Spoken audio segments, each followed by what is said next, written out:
Welcome to English class. Today we're gonna be learning how to use the verb get as phrasal verb. At the end of this class, you're gonna be able to know how to use the verb get in our daily communication, just like native speakers. Arraan tana kan baratuudhaaf deemnu waa'ee verbii get jedhamtuuti. Kutaa muduraa keessatti verbii get jedhamtu laallee ture. Akkuma viidiyoo asii olitti agartanii kanaa jechuudha. Kan kana dura laalle garuu verbii get jedhamtu akka phrasal verbitti osoo hin taane kophaa isii laallee jechuudha. Akkasuma wajjinuu hiikaa hedduu guyyaa guyyatti haasa'u nuti goonu keessatti bakka hedduutti akka fayyadamnu laallee ture. Walumaa galatti jecha yookiin verbii get jedhamtu takkittii tana beekuun jecha Ingiliffaa dhibba takka beekurra caalti. Sababni isiitis jechi takkittiin tun waan baay'ee ibsachuudhaaf waan nu gargaartuuf. Wama hundaafuu gara kutaa seennee haa ilaallu.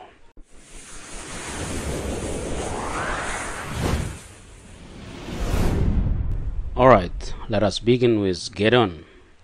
Get on. Get on means enter or board a train, bus, plane, or maybe boat or bike.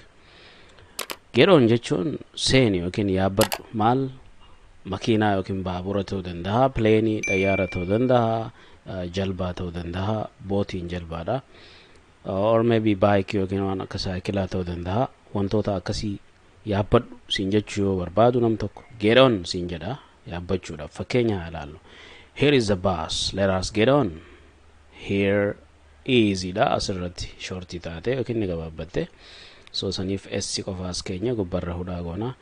Here is the bus, let us get on. Asirrattis let us leetii fi asiidha turte. Asiin gabaabbattee maal taate S qofaan mul'ata. Let us get on. Hiikaan isaa maali? Kunoo baasni haa yaabbannu jechuu yoo barbaaddu fayyadamtaa jechuu. Get off. Get off. Get off means stop touching or holding someone or something.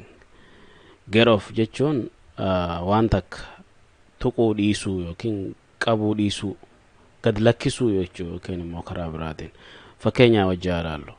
Get off, you're hurting my back. Yoo nam tokko maal jechuudha? Gad na lakkisii dugda koo na miidhaa jirta. Haa ilaallu takka takkaan. Get off, you are hurting my back. Walirratti yeroo jennu get off, you are hurting my back. Ganna lakkisi dugda kiyya na miidhaa jirta. Back jechuun dugda. Okay, hurting jechuun miidhuu jechuudha. So walirratti maal jenne? Get off, you are hurting my back. Giza jennu get off, you are hurting my back. Walirratti akkasi jaama. So dugda koo nam tokko yeroo dugda keessi qabee yookiin sirra ejjatee si miidhaa jiru akka gad dhiisu gisee gaafattu get off, ganna dhiisi.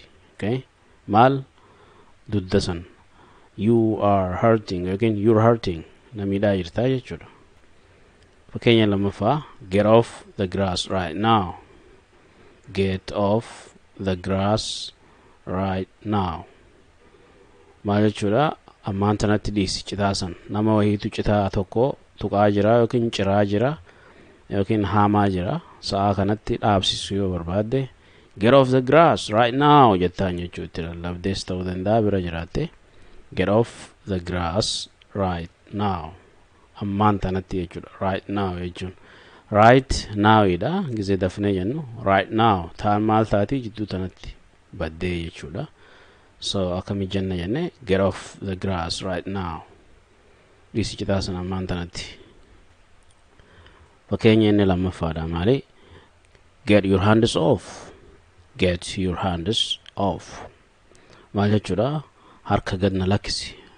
Nam tokkotu harka si qaba. Harka yoo akka gad si lakkisu barbaadde yookiin harka gad si dhiisu yoo barbaadde maal jettaani?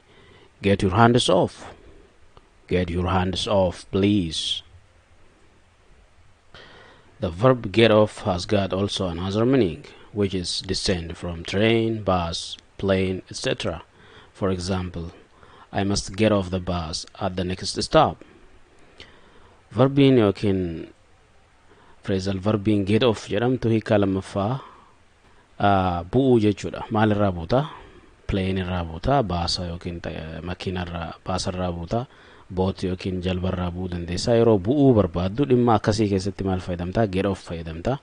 Fakkeenyaaf lammi get off yoo jette haa bu'uu jechuudha. I must get off the bus jedhama kun. Bu'uun qabaa eessatti? The next stop itti jechuun bakka baasiin itti dhaabbatu kan dhufaa jirutti bu'uun qabaadha jechuudha. Hiikaan isaa akkuma agartan kana. Fakkeenya biraa we have to get off the boat now. Amma bu'uu qabnaa jechuun markaba maali jalbarraa bu'uu qabna ammaan tanatti. Okay? Doonirraa bu'uu qabnaa jechuun yoom amma. Fakkeenya biraa why you didn't get off the car before it start moving.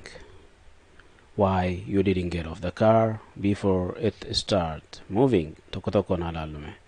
Why you didn't get off maaliif hin buunini yookiin hin buune the car before it start moving. The car makinicha yookiin konkolaaticha before it start moving osoo inni socho'u yookiin konkolaachuu hin eegalle dura maali yeroo akkam jennaa yeroo nam tokko makiinarraa yookiin konkolaatarraa osoo deemaa jiru bu'ee rakkinni irra gahe dhimma akkasii keessatti maal jennaani why you didn't get off the car before it start moving. Maaliif konkolaataan osoo socho'u hin eegalin dura irraan bu'iin jechuu yoo barbaannu akkana fayyadamnaa jechuudha. Now let us see the third meaning of get off. Get off means to leave a place. For example, what time can you get off the work? Hiika sadaffaa jecha yookiin verbii yookiin phrasal verbii get off jedhamtu sadaffatti dhufna jirra. Hiika sadaffaa isaa ilaalu jirra. Fakkeenyi yookiin fakkeenya osoo ilaalle dura hiikaan isaa maali? To leave a place. Iddoo gadhiisuu jechuu yookiin bakka hojii ta'uu danda'a. Gadhiisanii bahuu jechuudha. Fakkeenyaaf what time can you get off the work jedha. Sa'a meeqatti hojiirraa baata jechuudha. What time can you get off? Sa'a meeqatti hojiirraa bahuu dandeessa. Okay? Sa'a meeqatti hojiirraa baata waan akkasii gaafachuu yoo barbaaddu get off fayyadamtaa jechuudha. Fakkeenya lammaffaadha. I think today we can't get off the work early. Akka yaadutti jechuudha. I think today jechuun arra we can't get off bahuu hin dandeenyu maalirraa work early hojiirraa arra yeroodhaan bahu. Early jechuun yeroodhaan dursine jechuudha. Yeroodhaan bahu walumaa galatti kaan isaa maal jechuudha? Akka yaadutti arra hojiirraa yeroodhaan bahuu hin dandeenyu jechuudha. Okay, akkamitti jenna? Irra deebinaa jenna. I think today we can't get off the work early. Arra hojiirraa dafnee bahuu waan dandeenyu natti hin fakkaatu jechuudha. Number 4, get in. Get in. Get in means enter a car or a swimming pool or maybe container. For example, he got in the car. Inni afraffaadha. Phrasal verbiin arra laallu akka geetitti jechuudha. Get in jedha. Get in. Get in jechuun maal jechuudha? Seenuu jechuudha. Walumaa galatti waan takka seenuu. Maaliif swimming pool yookiin bishaan waan itti daakan maaliif hin taane yookiin immoo makiinaa maaliif hin taane manallee maaliif hin taane ol seenuu jechuudha. Fakkeenya jalqabaa he got in the car. Amma asirratti gaatiin yookiin goot jechi jettu geetirraa dhufe yeroo waan dabarte haasoynu yookiin haasofnu gaat jenna yookiin immoo goot jenna. Akka Ameerikaanotatti gaat jedhaniini gootii kana. Britishin immoo gootuma jettee dubbisti. So lachuttuu fayyadamuu dandeenya. He got in the car jechuun waan dabre agarsiisu jira. Makiinaa ol seenee jira jechuun seenee darbee jechuu gochu kun dhimma akkasii keessa fayyadamna. Fakkeenyi inni biraa would you please get in the car? Nam tokko yeroo afaan nagayaatiin si gaafatu maaloo makiinaa ol seentaa ati walarra dhaabbatta yeroo kanatti inni maaloo seentaa jedhee yeroo akka seentu si afeeru yookiin si gaafatu would you please get in the car siin jedha jechuudha. Would you please get in the car? Dafnee yeroo jennu would you please get in the car? Fakkeenyi inni biraa get in seeni jechuudha. Waan biraatii miti kuni gabaabsitee polite yookiin afaan nagaa fi kanas osoo hin fayyadamin seeni. Okay, afaan nagaatii miti seeniini. Would you please jettee nama tokko afaan nagaatiin gaafatta. Garuu kuni lolaaf keessaa qabdi jechuu seeniin qofti. Get in. Number 5. Get out. Get out. Or you may say get out. Get out means exit from car or a swimming pool or maybe container. Jechi yookiin phrasal verbiin get out jettu hiikaan isii maali? Exit yookiin keessaa bahu, waan seente takka keessaa bahu. Fakkeenyaaf makiinaa kaarii maaliif hin taane, swimming pool, bakka bishaan itti daakan maaliif hin taane yoo seente keessaa bahu, mana seente keessaa bahu jechuudha walumaa galatti. For example, okay kids, we have arrived, can you get out now? Fakkeenyaaf namni wahii baasa fide makiinaa yookiin baasa tokko keessa ijoollee walitti qabee osoo deemaa jiru. Okay kids, hayyee ijoollee, we have arrived.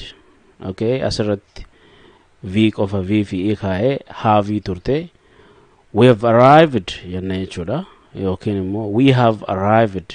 Okay, yookiin gabaabsine we have arrived, geenyee jirra jechuudha. You can get out now. Bahuu dandeessan amma jechuudha. Get outiin akkuma amma jenne get out jechuun bahuudha. Nowin amma you can jechuun ni dandeessa yookiin ni dandeessani.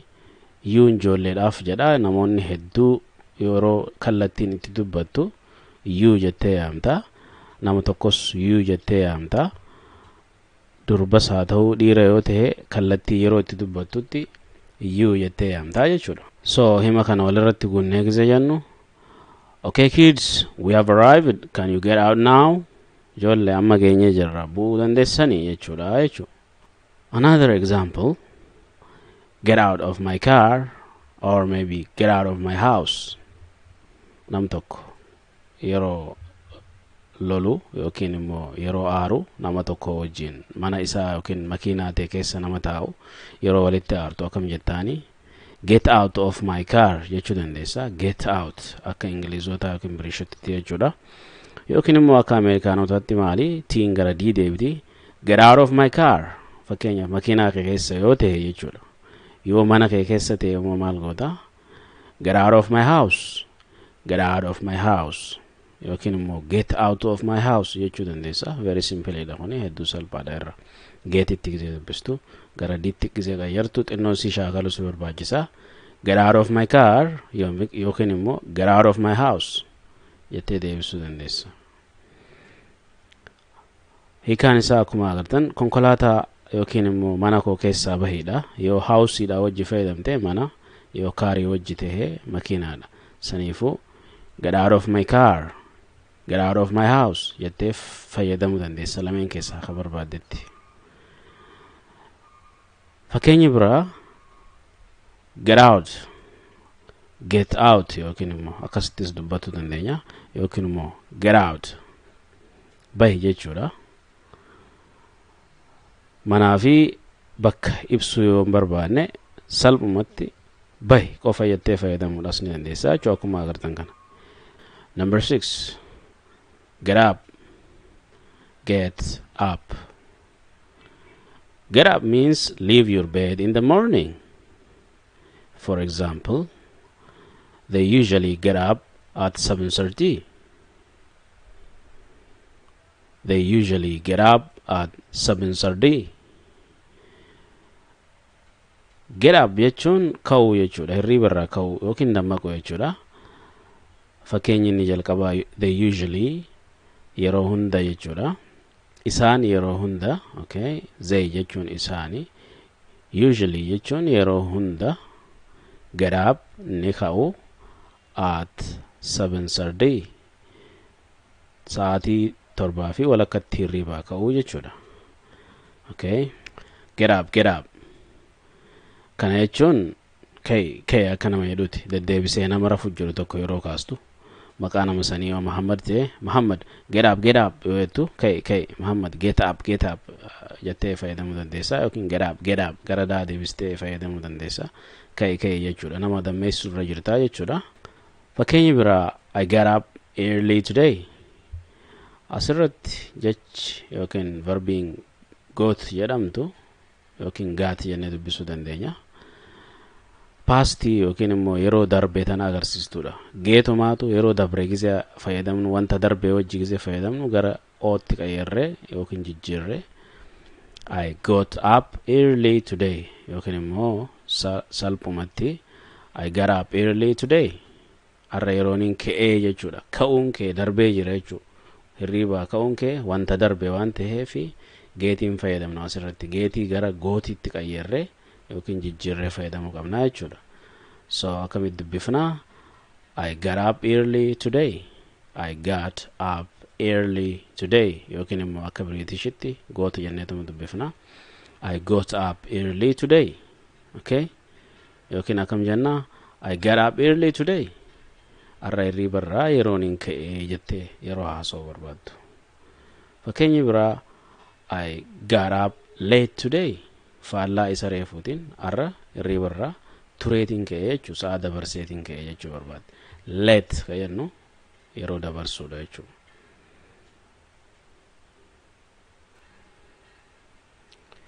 This is the end of our class. If you have any question, comment, or maybe suggestion, you can write us below under comment section. Kuni xumura kutaa keenya kanarraati. Gaafii yookiin yaada yoo qabaattan commentii jalatti nu barreessuu hin dagatinaadha. Hamma kutaa itti aanutti nagaan turaa isiniin jenna.